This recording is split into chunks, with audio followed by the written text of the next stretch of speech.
प्रश्न संख्या 4 है। आकृति 6.16 में यदि x धन y बराबर w धन z है तो सिद्ध कीजिए कि AOB एक रेखा है। अगर AOB एक रेखा हमें सिद्ध करनी है तो हम ऐसे दो आसन्न कोण ढूंढेंगे जिनके लिए OA और OB अउभयनिष्ठ भुजा बने। तो ऐसे आसन्न कोण एक तो हमें COP और एक COE मिल रहे हैं, ऐसे ही AOD BOD भी मिल रहे हैं। तो यानी x और y भी ऐसे दो आसन्न कोण हैं जिनकी उभयनिष्ठ भुजा के अतिरिक्त जो दो भुजाएं होती हैं वह क्या हैं, OA और OB हैं। और Z और W भी दो ऐसे आसन्न कोण मिल रहे हैं जिनकी उभयनिष्ठ भुजा OD के अलावा जो दो उभयनिष्ठ भुजाएं हैं वो OA और OB हैं। तो कुल मिलाकर हम ये सिद्ध करने की कोशिश करेंगे कि x धन y और या z धन w 180 हो जाए। तो जैसा कि हमें दिया है x धन y बराबर w धन z।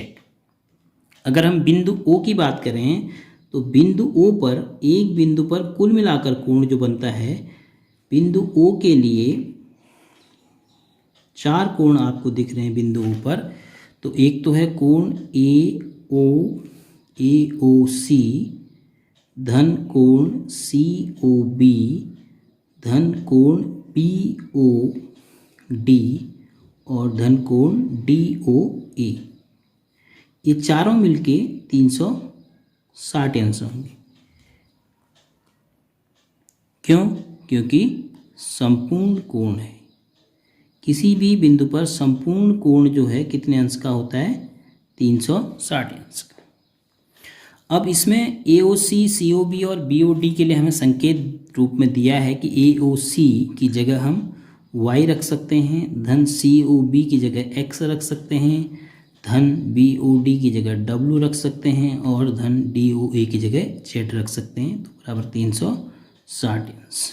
ये हमने कहाँ से लिखा है, दिया है, चित्र में आपको दिया है कि आप 3 अक्षर में जो संकेत लिख रहे हैं उसकी जगह x y w z कहाँ पे रखेंगे। तो अब x धन y बराबर w धन z दिया है। अगर मैं इसको क्रम बदल दूं तो इसको मैं x धन y भी लिख सकता हूं और w धन z तो ठीक ही है, बराबर 360 अंश। अब दिया है कि x धन y की जगह आप w धन z रख सकते हैं। तो इस x धन y की जगह मैं रख दे रहा हूँ w धन z धन w धन z, ऐसे ही है, बराबर 360 अंश। अब आपने x धन y को कैसे हटाया, ये आपको दिया था कि x धन y की जगह आप w धन z रख सकते हैं। तो w धन z, तो 2 बार w 2 बार z, तो इसको आप लिख सकते हैं 2w धन 2z बराबर 360 अंश। गुणनखंड करते वक्त आपने कॉमन लेना सीखा था। तो यहाँ पर 2 कॉमन है, तो 2 कॉमन है तो w धन z बराबर कितना अंश हो गया, 360 अंश। तो 2 गुणा में है, 2 का पक्षांतर होगा, तो इसका मतलब w धन z बराबर 360/2।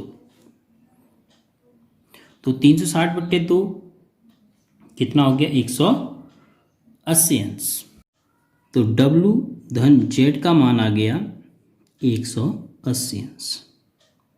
अब देखिए ये w है और ये z है, और w और z क्या है, दो आसन्न कोण हैं। OB और OA उन आसन्न कोणों की उभयनिष्ठ भुजा के अतिरिक्त भुजाएं। अब आप लिखेंगे इम्प्लाइज दैट AOB एक रेखा है।